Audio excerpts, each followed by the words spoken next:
the burning thing with De Los Santos, domestic violence. We had a young lady shot in the Flamingo Hotel. That was domestic violence.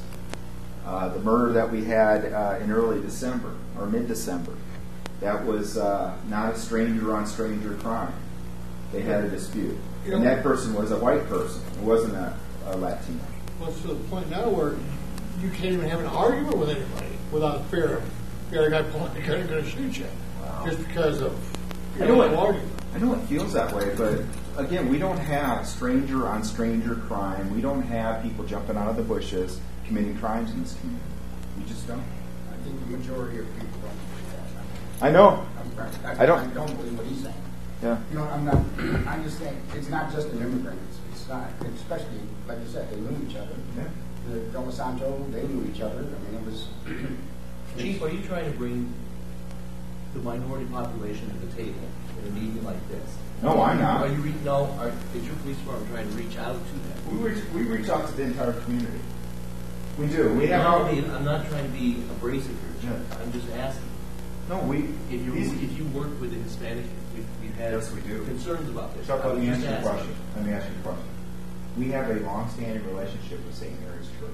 We have had routine outreach meetings with St. Mary's Church and the Latino population here for the entire 3 years that I've been here. It's my goal, my objective to reach out to the entire community and to work with the entire community. And I think our police officers have done a pretty effective job of doing that. Now, where we struggle is getting people involved. Because too often we hear from the community, it doesn't matter what segment of the population we're talking about, we hear from the community, I don't want to be involved. People can see a crime occurring across the street and they don't want to call us sometimes. They don't want to get involved. We need you to be involved. That's the only way we're going to solve these problems. The police officers can't be everywhere at once. They're scared. But I believe the majority of people do call the police when they see a crime. They're not, you know what I mean? It might be if it's somebody in their own age or they know the guy, I don't know, but if there's a homeowner and he witnesses something, you know, I believe they're going to call the police. And I don't think it's fair that they won't call the police because I don't believe their names were released. We hear frequently people after the fact had information and decided not to call the police for a lot of different reasons. Sometimes they are scared. Sometimes there's other reasons. We need people to get involved. We would love to see more neighborhood watch programs in our community. We would love to see more people come to meetings like this and discuss their concerns. Unfortunately, the only time we really hear from people is when something negative has happened. And then we address the problem, and everybody starts feeling good and feels like everything's okay, and then they quit being involved. We need you to be involved every day of the year, 24/7. That's the only way we're going as a community, solve these problems. We have, at any given time, 5 police officers on duty. They cannot be everywhere at once. We need you to work with us to help us solve some of these problems. Yes, sir. Chief, Joy and I came here in 1968, and the community was totally different than it is today. But regardless of what the problem is that is causing these things, the perception is that this is not a good town. This is not a good place to come to. And so I'm an employer. I employ people in a business in Albion. And attracting people, retaining people, people worry about going out at night in Marshalltown. I mean, this is a serious thing, even though these may be domestic and mental related and so forth. The perception is that this is a little Chicago or a little So what are we going to do? What should we do? I don't know. First, that's why my first question was, what's causing it? You're saying a lot of this is not drug related. Well, it's maybe fringe drug related, but it isn't gangs. It's not all drug related. It's not gang related. Yeah. Do we have enough officers? Well, you said 5. Yeah, I was asked that earlier today. Do we have enough police officers? And as a police chief, if the city offers me more police officers, of course I'm going to take that, right? But of the events that have occurred since early December, having more police officers on the street wouldn't have prevented any of it. Well, here's an example. Where I live, we had the weight limit signs put up to keep the hog trucks from going down our street. Yeah.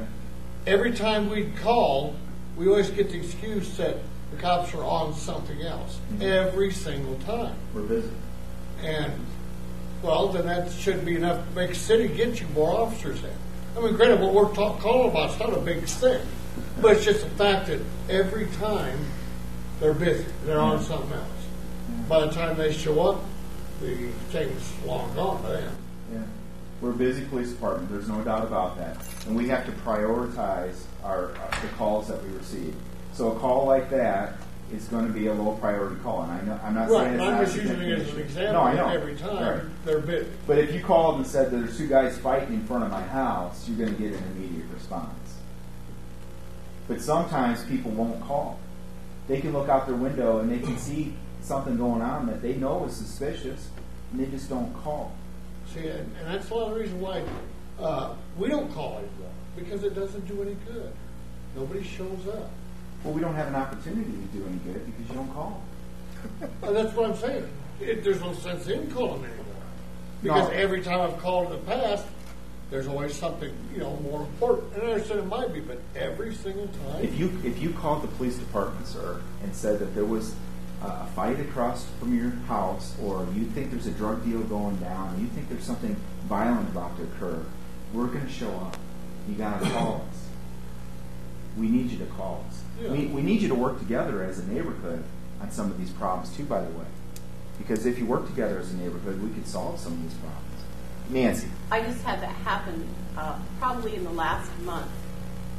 We live on a corner, and I looked outside. It was probably 6 o'clock at night, and there were two kids in the middle of the street fighting. And so I just called the police department and said, I don't know what they're doing out there, but I said I just don't feel comfortable with them fighting. And yeah, a police officer came and talked with them, and they got in their car and left. Sir. Yes, I live on Center Street where we had that little incident the other night, fairly close. Okay. I've had my garage broke into several times. And I've got to say, when I called the police, they were there within a reasonable amount of time. Good. But now, that's not necessarily all of it. Now, I got to tell you a little bit about me so you understand. I was in the military. I carried a weapon. I was when Bud Gonzalez was the sheriff, I was on the sheriff's posse with him. I was in the National Guard. I was an MP for 14 years. I've been trained how to deal with this. Now, my question is to you. I have my guns at home. I am ready to prepare to defend myself, but I got to hear from you just how much and what I can do to be within the law and not get arrested for being attacked.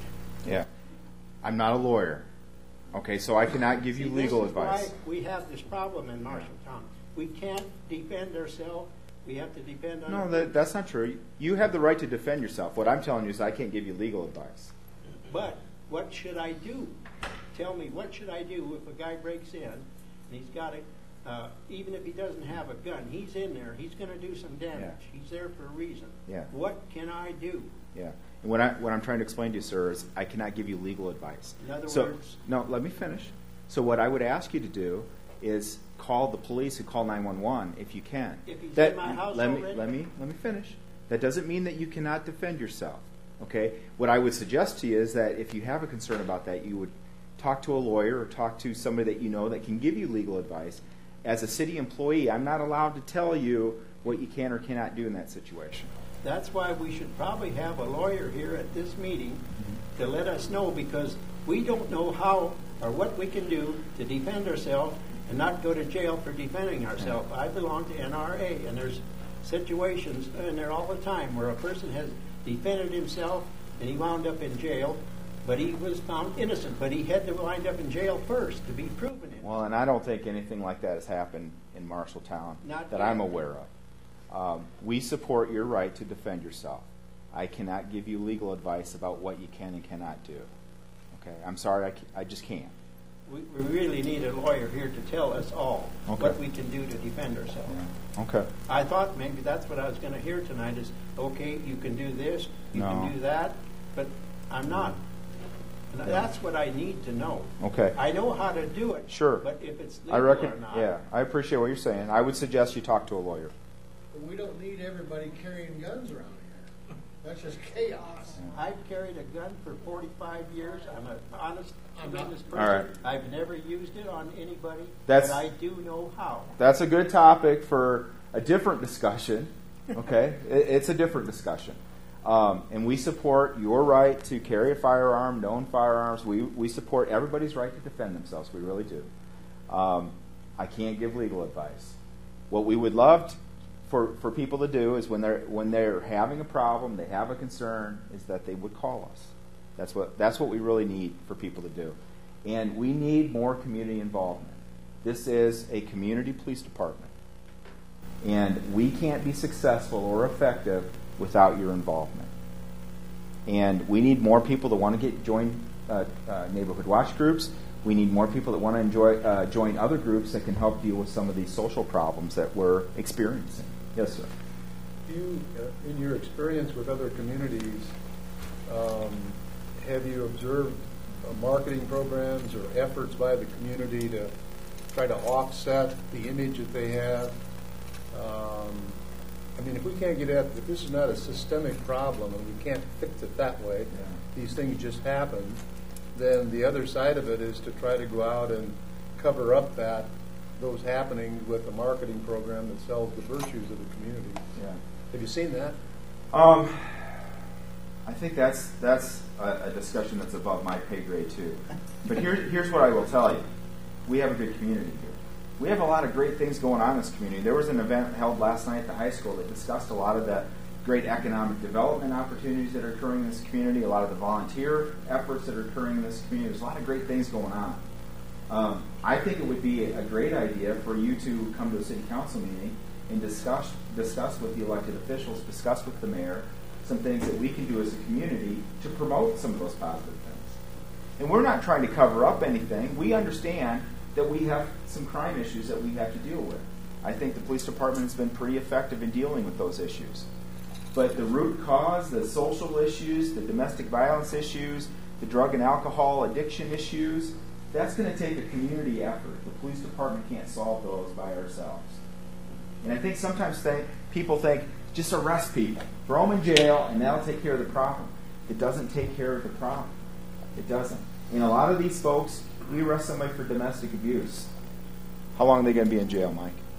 Even when convicted? Minimum 8 hours. Yeah. 12 at the most. Yeah. And so even when they go to trial and get convicted, I mean, we're talking days that they're in jail.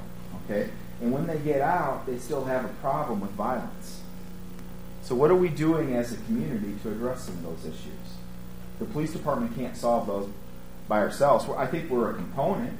We can partner with the community on those efforts, but we can't solve those efforts by ourselves. You've got an idea that for non-lethal defense in your home, somebody break in, a can of wasp spray. That's supposed to be very good. It irritates the eyes. Yeah. Puts the person on the ground. Somebody with things. Yes, sir. Mike, why isn't your city fathers here at these meetings so they can take this info? Well, my boss, Randy Wetmore, is here. Mayor why Lawrence is isn't here. the council people here? Yeah.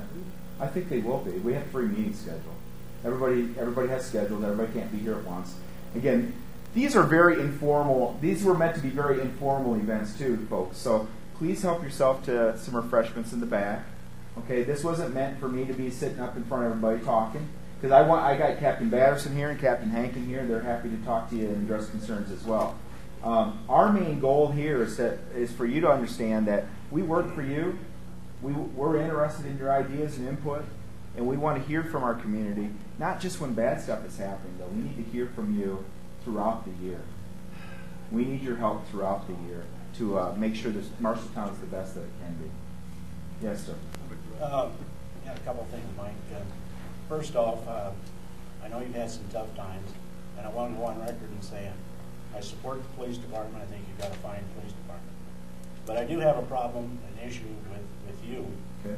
and especially in the press and so forth, that, and I think this goes, well, I don't think, I know it goes for the city fathers and right on down. They always try to put a smiley face on everything that goes on.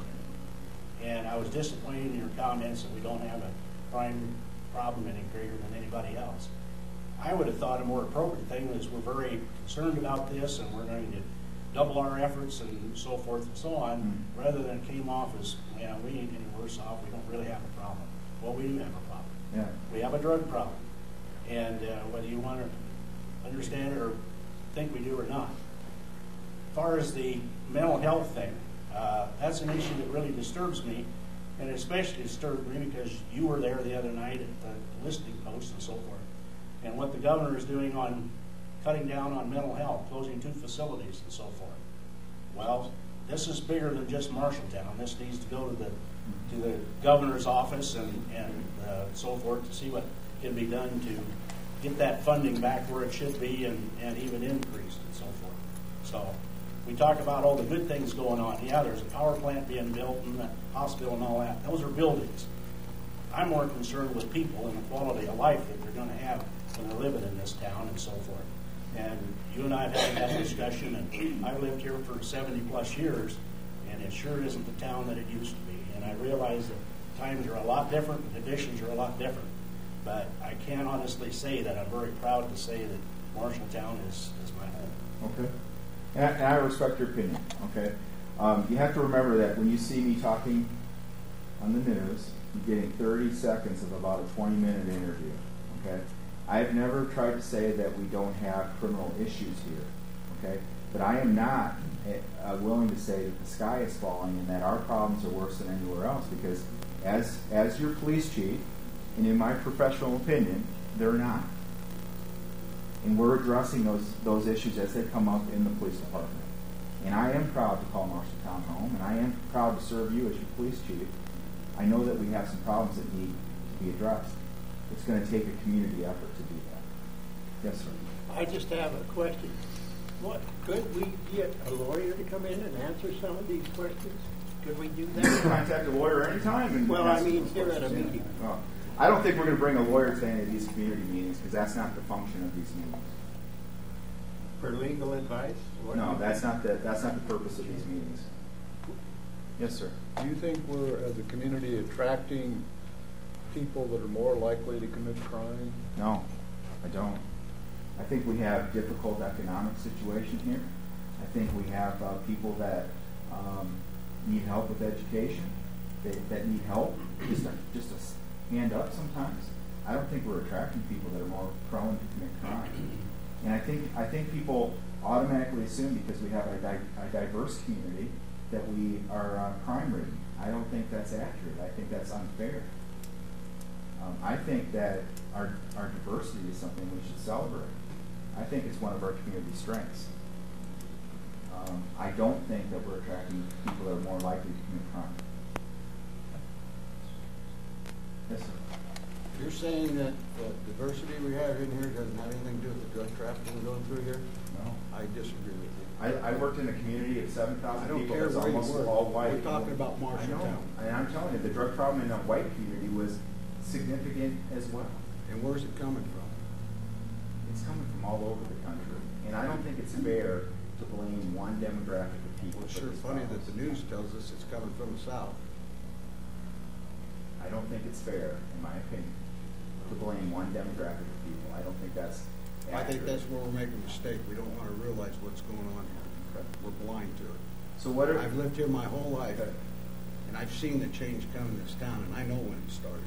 Okay, so what would your suggestion be? What should we do as a community? We got what we got. I don't have the answers. Okay. Well, that's what we're trying to figure out. I'm not. But if you're going to be ignorant to the fact of where the drug problem comes in this town, you can take care of a majority of your problems in this town with the drug problem we have in here. Drug problems are an issue all over this country. I don't care about all over the So country. what can we do as a community here to address the drug problem? Because I know that we can't arrest everybody. It's impossible to arrest everybody that's using drugs. Because how do we catch them all, first of all? So what are we going to do as a community to address that problem? I don't know, because as a community, you're sitting up here telling us you don't know what we can and can't do. No, I'm looking for some input. Well, and you've had people ask the question, what's our rights? We don't know what our rights are, so I don't want to get involved until I know what my legal right is. Well, we all have the right to call the police when we have a concern. I can do that. I've called the police. So that's what I need. We all have the ability to join a neighborhood watch group. We all have the ability to volunteer with the social service agency to try to make our community better. We all have the ability to get involved at some level. Are you saying the community's not involved? No, I'm saying that we all can do those things, though. Are we all doing what we can? I don't know. Are we? I can't speak for you, sir. I'm talking about our town and what's going on and what's happened over the years here. Okay. Okay. Well, I've employed people from the halfway house for almost 25 years. No, you haven't. And I have never, ever seen such a bad element as I'm getting now. And the amount of, I know more about the drug trafficking in this town than I ever wanted to know. And I mean, it is horrendous. And I've talked to some of my employees that are willing to meet with you personally and explain what's really going on in this town at their level. Okay. But they're not going to come to meetings like this and run their mouth off. You have my cell phone number. I do, and I text you too. Yeah, and so you, send it my way. You've been totally honest with me when I text you and ask you a question like, how many tickets have been written for front yard parking? And you said 0. And that was true, because I knew the answer. I just wanted to see if he would give me the answer. And he did, no problem. And I told you that. I said thanks. But I'm telling you, we got a problem in this town that's, most of us don't have a clue. Lonnie probably does too. But it's underneath our level. It is down, I call it the gutter. And it's amazing what goes on. And I mean, just me running my mouth off last night at midnight, a car broke in my driveway. It left the bright lights right on my bedroom until I woke up. And the warning was sent that I might be getting too involved. But did you call the police? My wife was going to dial 911, but they were gone. I have no description of the car, just bright lights, and then they backed out of my driveway and into the dark. But I'm highly involved, and it's the first time I've come to a meeting since I was on the county supervisor. But I'm getting really, really upset with what I know. Okay. And so this is all new information to me. I know. So I would love for you to have your employees come talk to me. I've got about 4 that said they would, but no addresses, no names, but they want to talk to somebody. Send them our way. That it wouldn't be a whole group either. It'd be just you and I and probably 3 people. But anyway, send them our way. Go ahead, folks. See, that's part of I appreciate you saying that. That's part of the challenge that we have here, though, is people have information that might be useful to us, and they've decided for whatever reason not to share that information with us. I'll tell you. And I don't want to take over the meeting by any means, but when I was on the city council, and I was head of the community protection committee, along with another councilman, and we went to a meeting with the police department, public, and I told them how disappointed I was with the police department, and so did the other city council person. That night, an anonymous phone call was made to the DHS accusing me of child abuse. And the other city councilman had his dog poisoned in his backyard on a chain. And we looked at each other the next day and said, this is what happens when you get involved. We got involved publicly, and we really paid for it. I paid for 3 months of DHS inspecting my house and my children.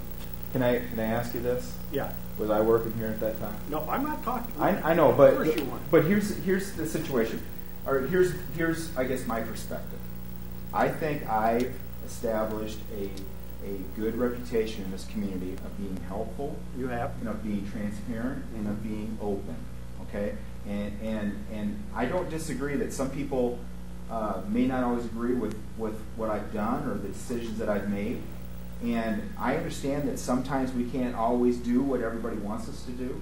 But we have been very open as a police agency to listening to people and to talking to people. And I can guarantee you that if somebody came forward to say, hey, Chief, I think you're doing a horrible job, I'm not going to allow anybody to retaliate against you. I would not do that ethically. I would rather leave my position here. And if that's what the community ultimately wanted me to do, that's what I would do. We want to help people. We're here to help you. And we need you to be involved. So far, to me, you've been a square shooter, but go ahead. Other people have questions. Yes. Mike, I think one of the biggest problems you've got to overcome in this town is the morale. I look around here, and these chairs should be filled. There should be standing room only in here. Yeah. You know why they're not here? Because they've given up. They've just given up. Okay. And that's sad. It is sad. Because the only way you're going to get involved or get anything done is you got to have a big mouth like myself, and no offense, Gordon, but like you, to speak up. Because that's the only way it's going to ever change. Yeah, I agree. There's desperation out there. I agree. Anybody I talk to, anybody out of state and relatives, and as I travel around the state camping, where are you from? Marshalltown. They know all about it and so forth. But the people here are just, they're fed up.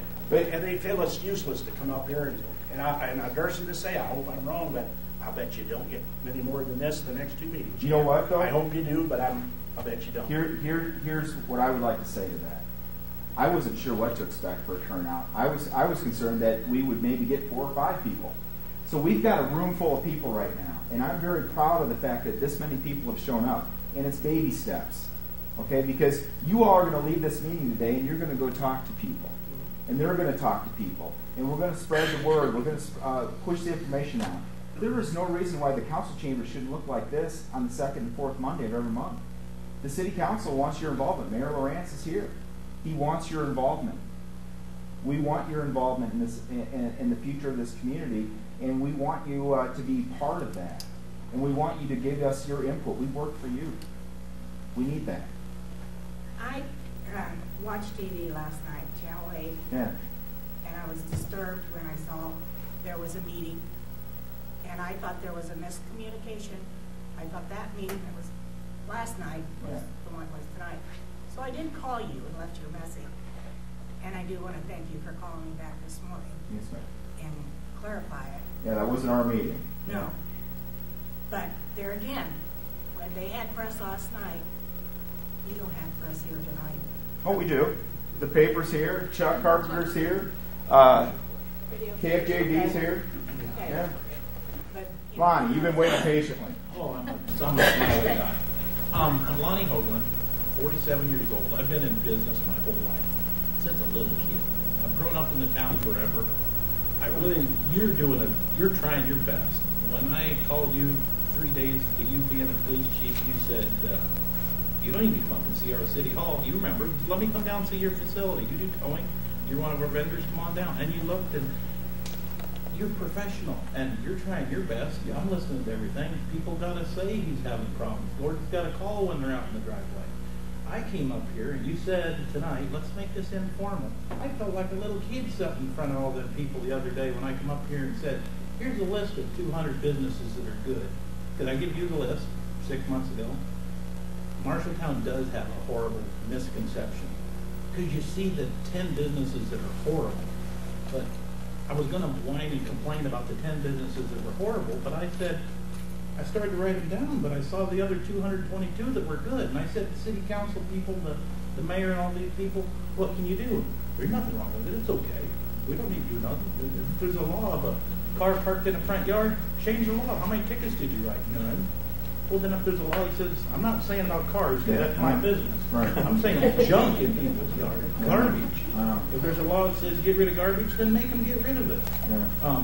But I say, whenever I called you, Johnny, on the spot, she left a message, you got right back to her. You do your thing.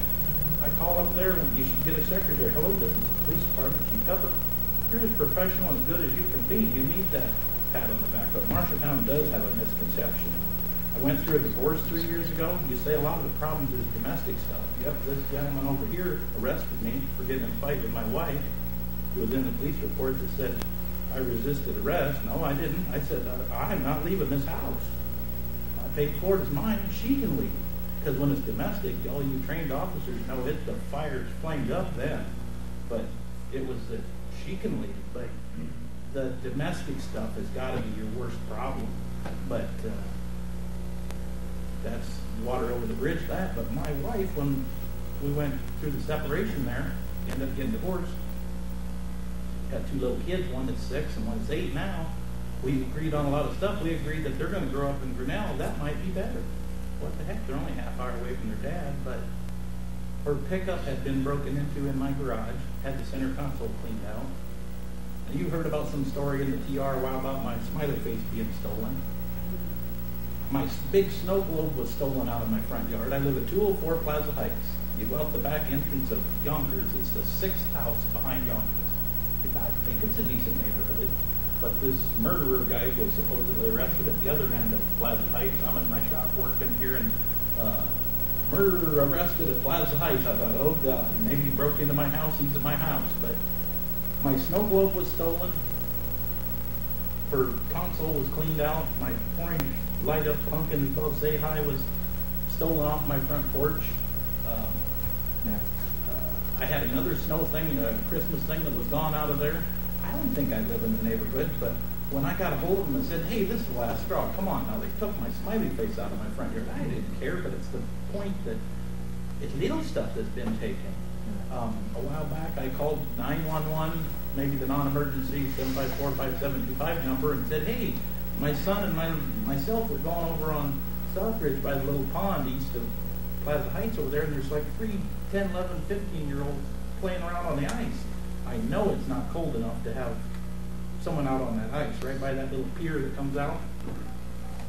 We're just goofing around. We just wasted time. We waited for the police to come. 3, 4, 5 minutes later, they showed up pretty quick. I could see they went over and talked to them. They skated over to the officers. There's 2 cop cars that showed up. Everybody left. Life is good. We went and left. We come back 20 minutes later. Those kids are out on the ice again. So I called and it's like, hey, those kids are on the ice again. And they says, yep. The officer said, you know, it's probably not a good spot to be, but we can't tell them what to do. What do? Because a deal like that, ice, you can't tell them to get off of it. You can suggest get off. Yeah, there's limitations in what we can do. Marshalltown's misconceived, and I don't know how you're going to work on that, but there's a lot of stuff that I just threw at you. But well, here's what I want to say to that, Lonnie, is I'm not going to work on that by myself. We're going to work on those issues as a community. And we need your involvement. And we need you to come to meetings like this. We need you to go to planning and zoning meetings. We need you to go to city council meetings. We need you to get involved. And as a community, we can fix those misconceptions and we can change our image. But it's not going to be the police department that's going to do that on our own. It's got to be the whole community. It's everybody. Why isn't there a Hispanic on the city council? They don't run. They've never had one run, I don't believe. Have we? Why isn't there a Hispanic up here tonight? Carpenter, you were speaking of that, maybe a little misconstrued at first there. He wasn't saying they weren't invited. Come one, come all, you said. Yeah. None came. Well, and maybe they will in the morning. Maybe we got another one Friday night. Okay, everybody's got. That's why we did 3 meetings, by the way, at different times to try to accommodate as many schedules as we can. But I will tell you that we work very closely with the Latino community in a lot of different ways, and we do have a lot of outreach efforts going. And I think our relationship with that community has improved over 3 years. We have outreach efforts going with the Sudanese and Burmese communities. We have a very diverse population here. It's important for us to reach out to the entire community. And I want to tell you just a quick story. When I took this job in October of 2011, I was interviewed by the TR, and I made some comment about, just a general comment about, it is my objective to reach the entire community and serve everybody in this community. I got some hate mail. Because there's a segment of our community that feels we shouldn't be serving everybody. Okay, we need to fix that. We need to work together as a community to understand that everybody in this community has the right to police protection and government service. Yes, ma'am. I'm Sherry Gabalski, and I worked at Marshalltown Hospital for 18 years. And I just want to tell you all that I think the police department here is absolutely outstanding. I can't tell you the number of times I have been called to the emergency room to commit somebody who is maybe whacked out on meth or mental health. And I believe in my heart that this is one of the biggest problems in the United States of America. And what we are lacking is the mental health services. We would have people committed to a hospital. They'd stay 3 to 5 days. They'd get out. Go back in, go out. It's a revolving door. And how can we help? We need to pressure the legislators to provide more mental health services, more facilities, because, again, as a social worker, I could spend all night long. I might call up to, when I first came to Marshalltown 18 years ago, when I started working at the hospital, we could call 1 to 2 hospitals, maybe 3, and we'd find a mental health placement when we were going to commit somebody. Now, it's not unusual for us to hold those people at the hospital for 2 to 3 to 4 days, and we might call up to 21 hospitals. And you have to realize that every community in the area, or every hospital in Iowa, is after the same psychiatric facilities and the same psych beds. It's a very big problem here, substance abuse and mental health. And if you are mentally impaired because of your substance abuse, sometimes there's no medications that can help those people. What do? They pick them up, they bring them to the ER, they call us to find placement. Please contact your legislators because we need more mental health. I could not speak more highly of Mike Tupper and his police department because I can't tell you how many times they have come to the hospital to help us with violent patients. And we have sometimes 1 to 2, maybe even 3 officers that are needed because people on drugs have strength like you wouldn't believe. They have always responded quickly to us. They've been there for us. And then when we find a bed placement, the deputy, Marshall County deputy, has to transport that person. And let me tell you, sometimes it's Spencer, Storm Lake, where else? I mean, we go 3 to 4 to 5 hours only for them to get back in town to have to take another one. Yeah. Because we've been committing, I don't know how many people. I mean, we commit a lot of people. Mm-hmm. I've raised the question, are we committing more than any other county or any other area? Then the answer is no. I've called Iowa Lutheran to place people. They might have 2 or 3 or 4 site placements in their ER themselves. There is a trend across the United States. Methamphetamine is terrible. I really think that there needs to be more mental health services. The police department can't provide that. They provide us with protection, and let me tell you, as a hospital social worker, they have done a fantastic job. Fantastic job for us. Thank you. The gentleman up front here talked about the drug issues, and we do have a drug problem. I don't dispute that.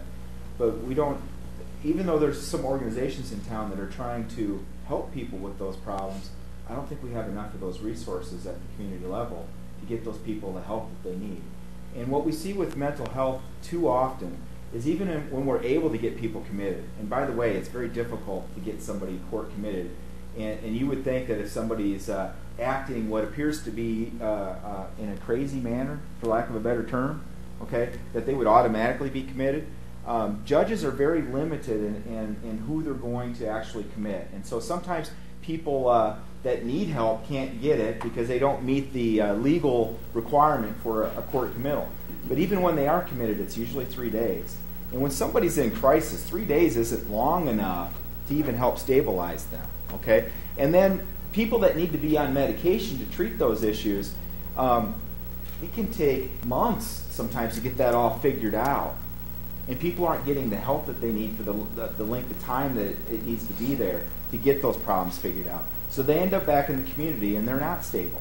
And then they end up committing crimes. And our jails across the state of Iowa are becoming the largest mental health institutions in our state. People with mental illness do not belong in jail. It's a medical problem. And so my belief is, and I'm not a mental health expert, but my belief is we as a community have to find a way to find resources here and get the state to give us the resources that we need to start addressing some of these problems at the community level. That's the only way we're really going to help these folks. That's my opinion. The police department can't do that on our own. we need the community to get involved. Do you think people are being turned away who have drug problems?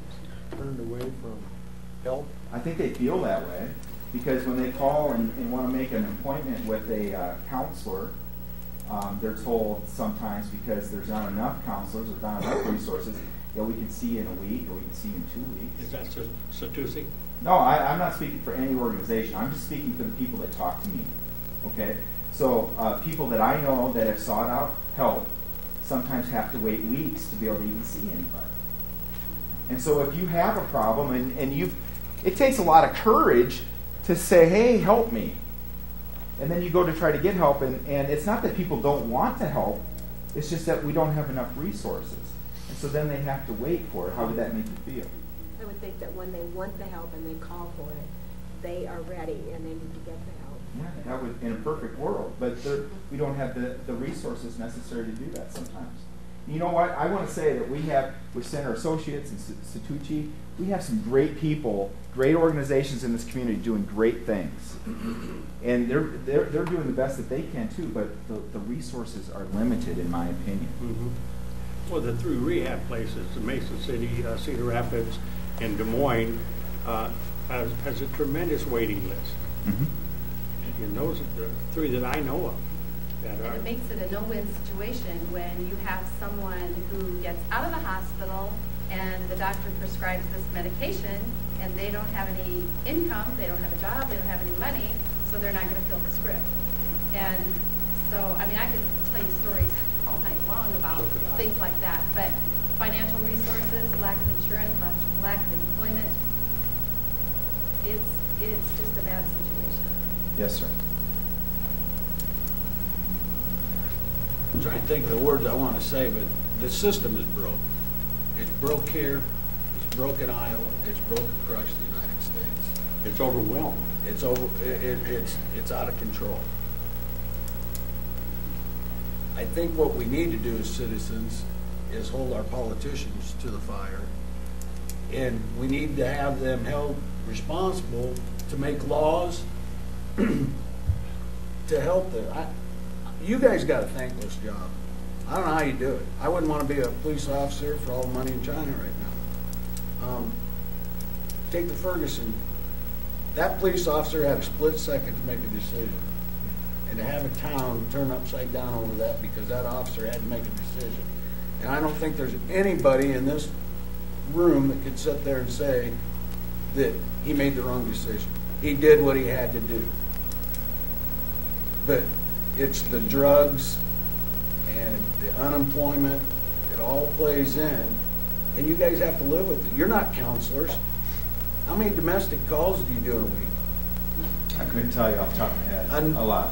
A lot. Yeah. And to me, that's not what a police officer's for. What I want to say, because you brought up Ferguson and you brought up police relations to some extent, and we do, I think law enforcement in general does have a thankless job. But what I want to say to you is that over the last 6 weeks, 8 weeks, we have received overwhelming support from this community.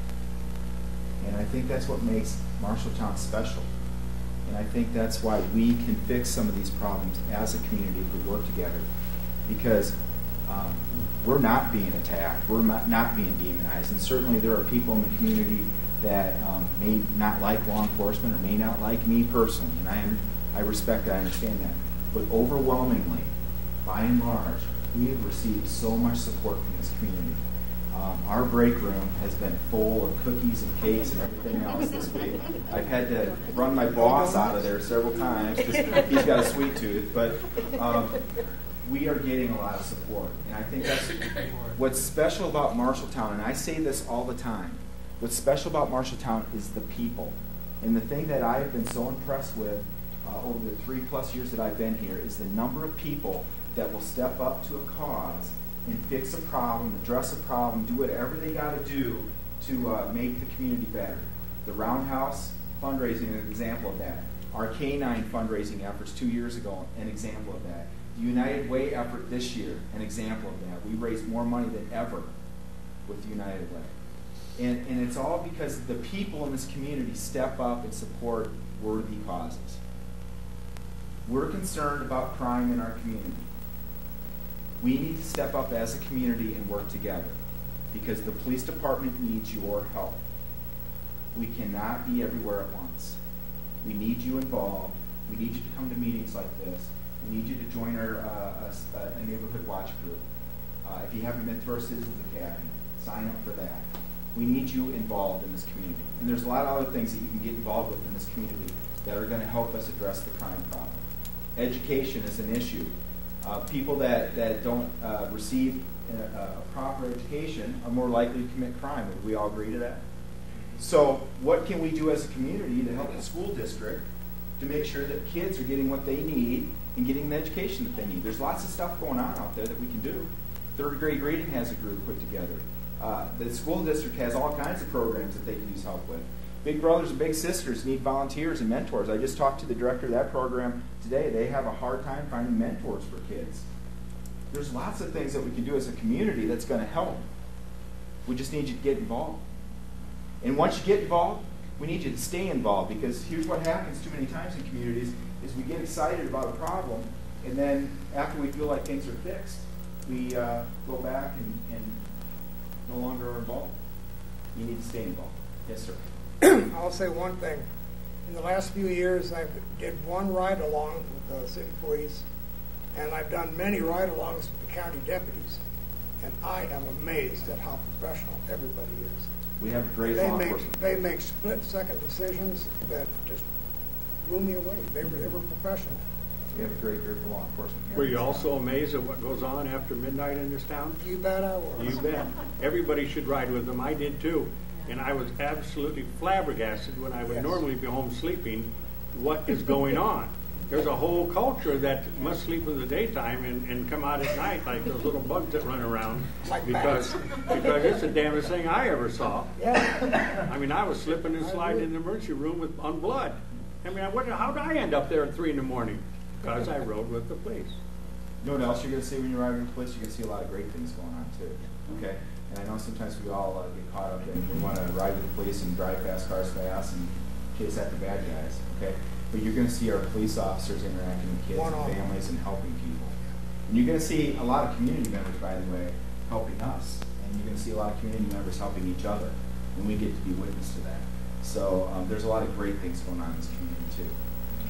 I'd like to thank the newspaper because he put out a story about this incident the other night, a thorough story, so we understood what was going on in the city. And I think that's very important that you let us all know, and I really appreciated that story. And another thing, about 5-6 years ago, I'm a very close friend with Rocky Templeton. We served in a National Guard together, and I've heard stories from the police department, stories that probably other people don't hear. There was one sergeant here, I'm not going to say any names, I don't believe he's on the force anymore, but maybe you can answer this question to me. He told me that sometimes they don't give this information to the paper because they're afraid it might start a vigilante committee. That's his actual words. Yeah. Now, is this possible? Is it that bad? Because it was at that time. Is it better now than it was then? Here's what I'll say to that. I've had a commitment to transparency and open communications with the media at the local level, at the state level.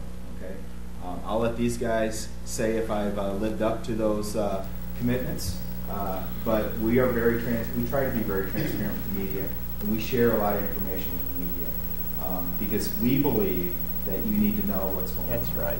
That's good, and I appreciate that. Now, there's some pieces of information, and Chuck and Brett and Chuck will attest to. They'll ask me questions, and I'll say, "Yeah, I can't answer that one." Yeah. Because there's some things we can't talk about. Well, but we put out a lot of press releases.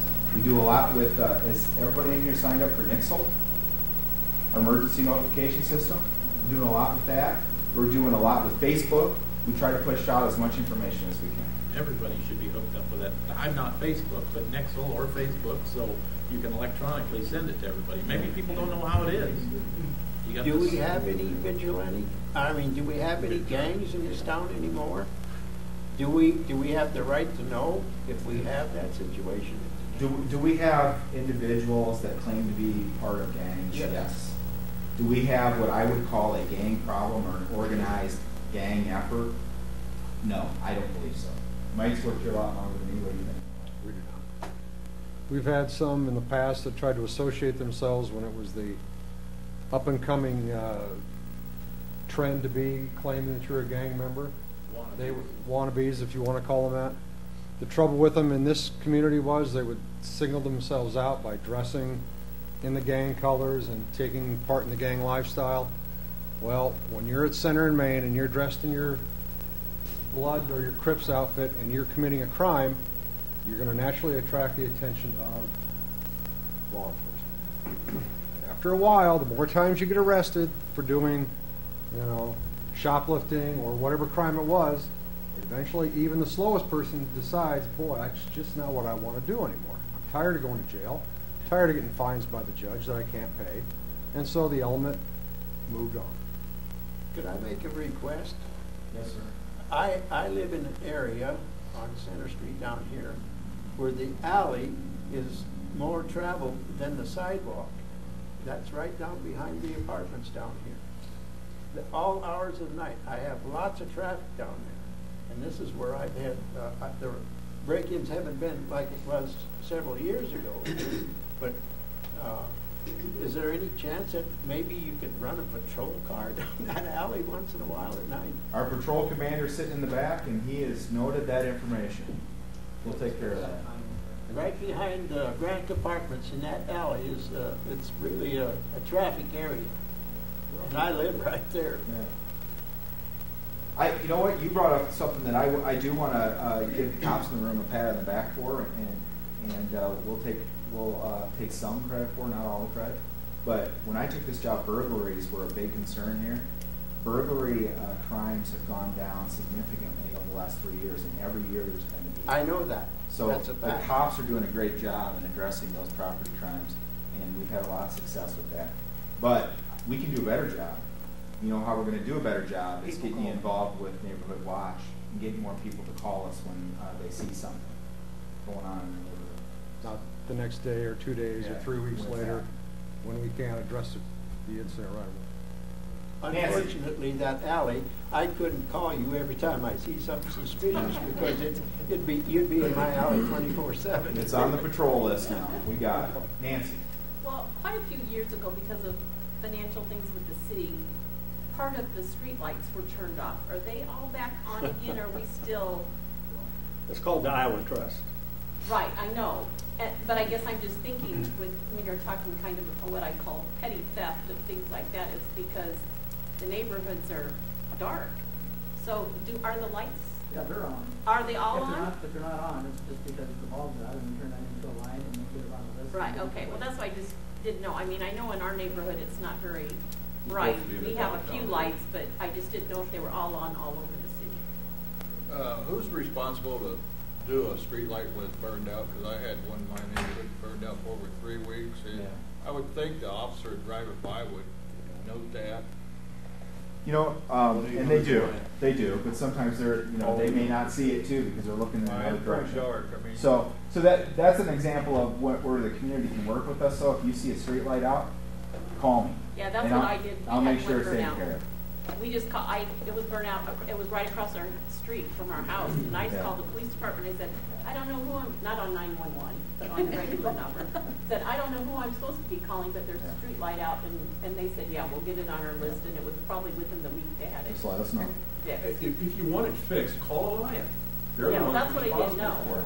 Well, and that's what we do. It's not your job to report street lights. That's what we do. You see one, you report sign, but it's 1-800-ALLIANT. They'll take care of it. Try to talk to them real quick. Street light on my corner. Yes. Did we have a question over here? Okay, Mike. As you said, community involvement's really what you're trying to get, and that's what you need. You talk about gangs, or there's not gangs. There's a lot of graffiti in town. An officer can't catch them spray painting the paint because they're going to be gone by the time a cop gets there. That is your number one problem, is image. Well, there's gang-looking signs everywhere, and then it looks tacky where someone spray painted back over it to make it look nice. But if people, how can there be so much spray paint graffiti around and nobody see it getting done? Yeah. Here's the thing that I know about criminals. Here's the thing I know about people that commit crime. They're not always very bright. And they're always going to tell somebody about it. They're always going to brag about it. Somebody's going to know what happened. We got to tell them. We got to. And you need to call the police when you hear that information. Okay? Too often, people hear about stuff, and they, for whatever reason, a lot of different reasons, they decide not to get involved. They decide not to call. And by the way, we take anonymous phone calls. We will take anonymous information. Now, as a police officer, I would much prefer to have your phone number and your name, so if I have questions, I can call you back. Because sometimes you give some information, now I have 4 or 5 questions I need to ask. But if you don't want to give your name, we'll take the anonymous information. Just know that there's limitations on what we can do with that information. It's much better if we can have a name and a number. But the people that commit these kind of crimes, the stuff that Lonnie was talking about with the petty vandalism and thefts, it's kids. They're talking to somebody, and somebody has heard about that. We just need you to call and report that so we can address it. But it looks tacky. It's image. Yeah. Do you happen to know if any burglaries have been stopped because somebody had a home alarm system? Oh, could I cite that off the top of my head? I don't know, but in my career, have I seen that happen? Yeah. Yeah, alarms can help. Oh, yeah. Yeah. Yep, but ours did. Yeah. Yeah. Yes, sir. You talk about leads and so forth, and I don't mean to ask this question to embarrass anyone, but the incident that happened on North Center Street, and I got to ask the question, and I don't know police procedure. 30 canisters of tear gas. Yes. Maybe I watched too many police shows on TV, but I always thought about one canister in and they come out gagging and so forth. Yeah. I wish it was how credible was the lead? I mean, you must have thought it was, but yeah, it was credible enough for us to get a judge to sign a search warrant. Okay. Mr. Morales wasn't there when we were there. That doesn't mean he wasn't there at some point. And our investigators worked very hard on that case, and they had to comb through dozens and dozens and dozens of leads. Okay, we had multiple pieces of information that led us to believe that Mr. Morales was at that address, 514 North Center Street. I stayed up all night. And it was good enough information that a judge was willing to sign a search warrant. Unfortunately, it didn't work out. But I stand by the decisions that were made, and it was my decision to tear gas that building. And the reason that we did that is because we had really good information to believe that Mr. Morales was in that building. And we also had good information to believe that he was armed. We already knew that he killed somebody, and he'd been talking on social media about how he was going to kill the police and shoot it out with the police. I am not going to send my police officers into a building to be ambushed by a killer. Just not going to do it. So we decided to use tear gas. And I used to be on a SWAT team, and I've been in police work for almost 23 years. That's the first time in my career that we've had to do that. That's not something that we take very lightly. We don't do that frequently, thank goodness. Okay, but it was the right thing to do. And unfortunately, Mr. Morales wasn't there when we were there. Okay, from the time you got these credible leads, how long did it take before a judge got involved and got you the hours? Hours. But we were watching the house much sooner than that, and we had good information again to believe that he was there. It just didn't work out for us. I was quoted in the paper, I think, saying that police work is not an exact science, and it's not. It's not like you see on TV. Okay, we get pieces of information, and it's like putting together a very complicated jigsaw puzzle. And usually, we never have all the pieces for the puzzle, by the way. So we do the best that we can with the information that we have. So I have a great deal of faith in my detectives and our leadership in this police department. And we had really good information to believe that he was there. Just didn't work out. Is that an ongoing problem of the delay in getting a warrant to be able to go in? No, I wouldn't even say it was a delay. That's just the process. The process is cumbersome. It's cumbersome. It takes hours to write a search warrant. We can find a judge pretty quickly, but it takes hours sometimes to put together the information that we need to have in that search warrant. It's a cumbersome process. And there's, a lot of people will say that we have an imperfect legal system, and maybe that's true. We still have the best criminal justice system in the world. And our processes are cumbersome for a reason, because we need to protect the civil rights of everybody. And we need to make sure that everybody has a fair shake in our justice system. So it's a long process to get a search warrant. It takes a long time. We had eyes on that house much sooner than that. He wasn't there. The information didn't work out as we hoped. But I stand by that decision, and we had solid information to believe that was where he was at. I'm glad we found him the next day. And that's the weird thing about police work. Our detectives were following up on other leads, looking for witnesses that might have information about Mr. Morales' location. And he just happened to be at the location of one of the potential witnesses' houses that we were going to investigate. It was hard work by the detectives. They were running down leads, and they were checking out every possibility. We weren't ignoring any information, and we got a lead about somebody. We went there, and guess what? We found them. Manhunts are complicated. They are. We found Mr. Morales in 4 days, and he was working very hard not to be found. So I'm proud of the efforts of our men and women police department. We had great partnerships, by the way, with the state police, with the sheriff's office, and it took a team effort. I've been talking about team effort now for an hour. It took a team effort in law enforcement at the state, local level to find Mr. Morales, and we found him in 4 days. And I'm very proud of the work that was put in on it. Yes, ma'am. Could you talk a little bit about gangs in town? I hear this as I go to different organizations. Are there gangs in town? If there are they by different nationalities? I mean, I hear there's a Somali gang, there's a Mexican gang. And when do these gangs get started? Does it start in elementary school? I mean, I have grandchildren in elementary schools, and I volunteer at the school. So when does it get started? What's being done there? Yeah. We just kind of touched on that a little bit. We don't have an organized gang effort here in Marshalltown. Do we have some people that we would describe as wannabes? We do. Do we have an individual occasionally that comes through town that we can tie back to a gang in another community? Yes. We do not have an organized effort to have gangs in Marshalltown. How does it start?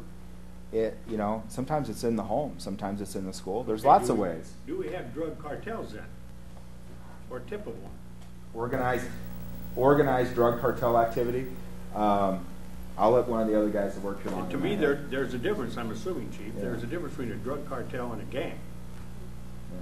Right? I mean, otherwise you'd have the same name. Well, a drug cartel and a gang are kind of the same thing. Well, I mean, they call it, and you hear about the cartel more than you do gangs in town. Yeah. Do we have a large group of cartel people in this town? I don't believe so. I've not seen any evidence of that. Do we have drug investigations where we think there's some ties to drug cartels? Yeah, occasionally that does happen. Yes, sir. I think maybe I can add to that a little bit about the gang. They're not necessarily big gangs in here, but the way my friends on the police department several years ago told me that there were gangs in Waterloo, and they had individuals in Marshalltown, but not necessarily a big gang. Yeah. They had individuals here, and they said they were from Waterloo, Des Moines, and everywhere. I think the gang issue in Iowa was much different 10 years ago than it is now. When I was working for the Ottumwa Police Department a little over 10 years ago, did we have a concern about gangs? We did. I think Iowa law enforcement has done a pretty good job of addressing those concerns and those problems. So our organized efforts to have gangs in our communities, fairly rare. And there are some communities that struggle with that. I don't believe our community is one of those. Does everybody remember a bar in town? I'm going to go back 30 years or more, because I've been here at least 30 years. I've been to all of them, but go ahead. Mom and Dad's? Oh, yeah. Yeah. Ever remember that bar? Yeah. Mom and Dad's. Yep. Mom and Dad's was a traditional motorcycle outlaw biker bar. Did we have a gang element in town during those? You bet you we did. We had the Sons of Silence. We had the El Fisteros. We even had the Hells Angels. And offshoots of all those organizations in town, off and on, during the period of time when Mom and Dad's was open. They were just as violent as they are today. They're a little more sophisticated today than they were back then. Where was it located, just out of curiosity? Mom and Dad, the packing house, wasn't it? By the Right packing down house. Woodbury Street. Woodbury, it's torn, well, it's not torn down, it should be, it's not falling down. But it was just a little, honest to God, if you went from the movie screen to the wall, it was about that wide and about this deep. And it was just an old-time biker bar. Standing room only. Most nights. So are you saying that when they left town, when mom and dad's left town, then the bikers left town too, Yes. so we don't have them here? Yep, when Mom and Dad's closed and Pastime closed, those were the hangouts of the outlaw or the motorcycle crowd. When those bars closed up, there was no entertainment for them to come here. We don't have any strip clubs anymore, which is another hangout for the element there. When all those venues left town, so did they. They went to places where those venues were still available to them. You forgot the Red Rooster. Red Rooster. Yeah, that was another one. You could go back and talk about Slick Sully's and some of the other ones. A few of us know what those places were and where they were, but being in a gang isn't as profitable or as easy as it used to be. We have the luxury here in the state of Iowa to devote a lot of law enforcement resources to combating gangs. It's not like the inner city of Los Angeles where the police department can be overwhelmed at times. When people try to start up gang efforts in our communities, law enforcement is usually Johnny on the spot in addressing those problems and nipping them before they get out of control. Like I said, 10 years ago, 15 years ago in Iowa, I think gangs were more of a concern then than they are now because law enforcement's done such an effective job of addressing those problems as they come up. And that's statewide. Yeah. We have a pretty high poverty rate in Marshalltown. We do. How does that play into the crime statistics that we might see? Well, I think there's a lot of social and economic reasons that people commit crime. And sometimes people, quite frankly, commit crime because they see no other way to survive. And I think that, again, that comes back to we need to find, as a community, we need to find ways to help these folks so that they have other options. Okay? I can tell you about my personal experience. I came from a very impoverished family. My father had an 8th grade education, never worked a day in his life that I was alive.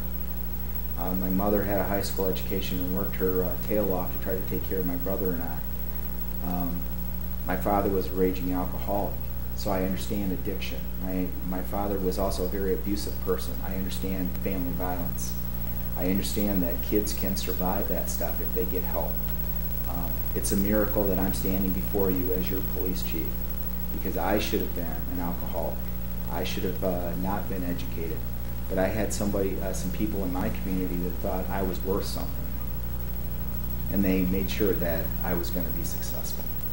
So, we can be successful as a community, but it wasn't police officers that stepped in and helped me. It was a community effort. And we got a lot of great stuff going on here, a lot of people in this community working on problems. We need more help. We do. Yes, sir. I'd attest to that same thing. I'm a product of a divorced family. My mom and dad got divorced when I was 5. I went through a divorce and had a little kid that was 5 at the time. I moved around with my mother a lot, and I couldn't do division you're in 7th grade until a lady that just died not long ago, Jean Benskin, teacher, pulled me aside in 7th grade and got me to figure out what 6 times 4 was. And you got to do multiplication before you do division and such, and it's education. You got to get your ducks in a row and family and. Yeah. So there's lots of reasons people commit crime. There are, and we had the discussion earlier about diversity. I don't think it has anything to do with being from a minority population. I think it has to do with social and economic challenges that people face. So how are we going to solve those? It takes a community to do that. Hate to sound like Hillary Clinton or Bill Clinton here, but it does take a village to solve some of these problems. And we would like, speaking from the police department standpoint, we would like to see more involvement with the programming that we're trying to put on that is positive for the community to try to prevent crime. And I know that the city council would love to see a room filled like this every 2nd and 4th Monday of the month. I believe having the press here is a big help, because if you put this in the paper to let us know and what we can do, and have a special section in a paper for the community and write different things that we can do in there and let us all know. And you're doing a good job now, but try to maybe do a little better one, letting us know what's going See what we on. can do about that. I was just writing, people have said, oh, this was in the paper, that was in the paper. We're not trying to make Marshalltown look good, bad, indifferent. We're just trying to, objectively as possible, cover the news. And I don't remember who it was that said something about the compliment for the editorial. That was Jeff, that wasn't me. So I've been in, I will say that I've been in Marshalltown less than a month at this job. And I used to live in Fort Dodge, which is a similar sized town. And it's been amazing to me the amount of community involvement that I've seen already in less than a month here. So like Chief Tupper keeps saying, there's a lot of good things going on here as well. Yes, sir. So I missed the article. I didn't read the whole article about the community involvement and the Neighborhood Watch program. Yeah. Years ago, we had a Neighborhood Watch, and Jack McAllister came and spoke to a group of us in the neighborhood. Is it a similar program to Yes. that now? Yeah. So we just kind of make a phone call up here and say, okay, we're going to get everybody together, and someone's going to come. And Yeah, did we bring some packets? okay, that's kind of what I was wondering if there's some information Yeah. for us to take Yeah. away from this. Here's what I want people to understand about Neighborhood Watch, though, is we're going to help you with those programs. We're going to do everything that we can to help you be successful with that program. Sometimes people expect it to be a police-driven program, though. It's a neighborhood program, and it has to be driven by the people in the neighborhood. And we will help you do that, but it takes the resources and the time and the efforts of the people that live in those neighborhoods. And we would love to have more Neighborhood Watch groups. The true issue is the sustainability. Yeah. You know, we live in the neighborhood that, with the first break-in in 2010, right around the corner on Southbridge, down on Norway, on the cul-de-sac. And our house was broken into, which the alarm went off, and somebody, we had an officer respond, which was awesome. But what we had a problem with is, at that time, the whole neighborhood kind of got together because it was diagonally our houses, and our house was kind of like a diagonal pattern where there were break-ins. After things calmed down, everybody just went, we're good. And then, we were emailing back and forth all the time when anything suspicious happened. And I don't know how to continue to sustain that effort. Yeah. But that's definitely the trick. I agree with that. Sustaining them are a challenge. And sometimes people think it's we're going to sustain it for you. We can't keep people motivated. We need your help doing that. I was going to ask you about the neighborhood watch. Does Marshalltown have a lot of neighborhood watches? No, not enough. And are they marked with where that neighborhood is that has a Yeah, neighborhood watch? some of them are, but I live in a neighborhood that has a neighborhood watch sign, and there's not a neighborhood watch. So there's some old signs out there in areas that no longer have watches. We have put up some new signs for a couple new groups that we started in the time that I've been here. If we can get a group started, we find a way to get some money so we can start marking them and helping you with some of that. Because we live out in the country, and we just realized about a month or so ago, there's a neighborhood watch out by us. So we went to their meeting to find out how they got that started. Yeah. So we could get one started in our area. Yeah. And I'm thinking, if that was marked where there's neighborhood watches, people would see that, and how can we get it? Yeah, the new ones are marked. Yeah. Okay. Steve, do you guys have neighborhood watch in the sheriff's office? We do. Yes, we do. Is there any statistics to show that they are really effective? I mean, is there any way that's been measured before and after and shown that they're? I can't provide those to you if there are. I can tell you based on 22 plus years experience, I know they're effective. I've seen them be effective. And I wouldn't be promoting this program if I thought it was a waste of time. They're good programs. We need your involvement. Any other questions? I just hope every time you speak that it comes up that people can take the volunteer police academy course, because I did it 2 years ago, and let me tell you, it's great. I walked away with even more respect for the police department, and the way Mike Tupper talks about his officers and his department is so respectful. But it's just the best experience. The conditions that they work in and under in this police department, I I'm very ashamed that they have to work here. We need a new police department, but they do a great job. And one of the things is, I don't know if people realize the risk of a police officer, but we watch videos of when a police officer gets out of his car, goes to another car, they're always at risk of getting shot. They don't know what they're walking into if they answer a domestic call or stop somebody for speeding. They're always at risk. And I think they have a very dangerous career. And again, I couldn't respect you and your men north. And What is women.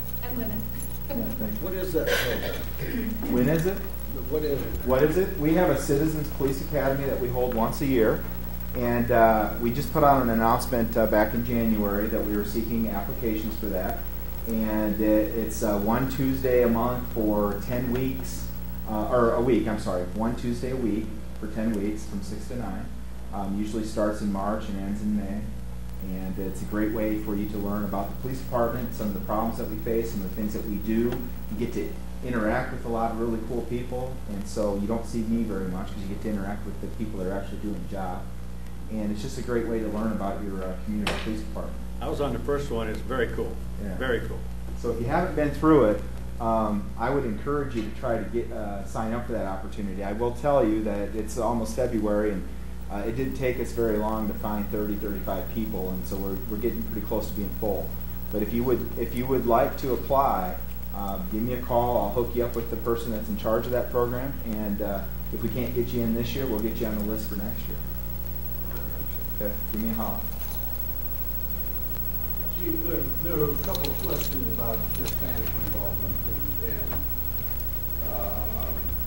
I hear people here, are there any involved in, I think Ronnie asked about anybody running for the city council in the last, 6 months, we've appointed, I think, 4 or 5 members of the Hispanic community to city committees or commissions, a couple from the banking community here in town, gentleman from Fisher Controls,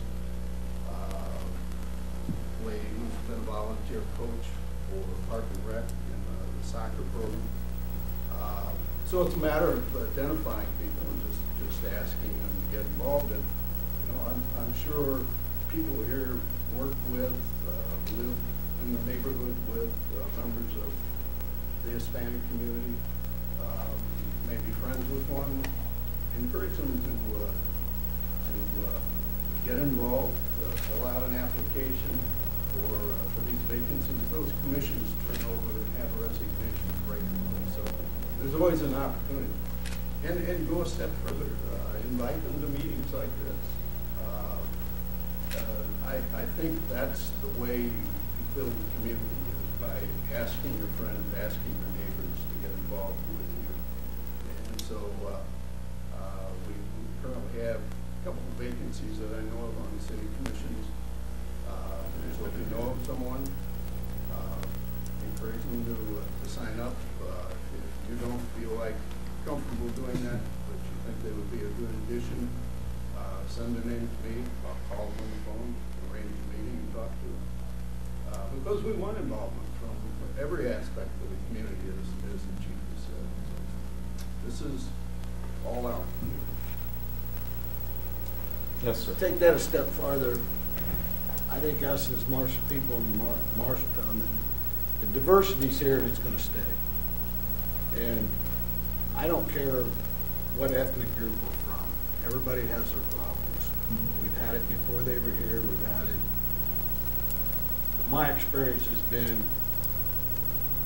just talk to them. There's good people out there. And they're hesitant to get involved because we haven't done a very good job as a community of accepting a lot of them. But my experience has been, once you get to know them, there's some good people out there, very good people. And we do need to get them involved and make them feel welcome. I agree. I agree. Well said.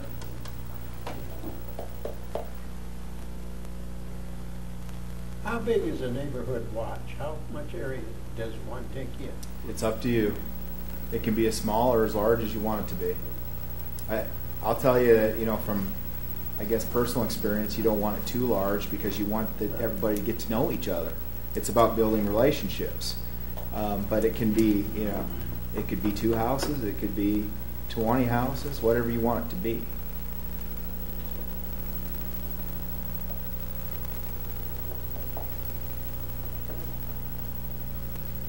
Yes, sir. Comment was made at a group that I was at. It said that if we could drive the drug problem out of town, we could cut the police force in half. Well, I don't know about that. Here's the you know what the number one complaint is I receive on a daily basis in my office? Traffic stuff. People driving too fast in my neighborhood, the weight limit issues, people not stopping for stop signs and stuff like that. So that's the number one complaint that I receive on a daily basis, and we're all talking about some very serious stuff today. But I think that that's a good sign about our community, is that people are more concerned about traffic than they are about anything else. And then the second complaint after that, we do have some code enforcement nuisance issues that we need to deal with. We do. And we get a lot of complaints about that sort of stuff. I think we've lost control a little bit of the small things, and to me, the small things, we take care of the small things in the community. I think what bothers me the most is little things, is like dead animals left on the street to just be pulverized to a piece of leather, dead deer that full-grown ones that I can take you right now inside the city limits, just rotting away on the on the shoulder of the road, on Iowa Avenue, by the way. And I call it in, and all they did is roll it over, And why should I call in a dead deer on South Ridge when how many patrolmen have driven by this dead deer? How many patrolmen have driven by garbage, sacks of garbage sitting at the fairground corner? You don't have to pick it up.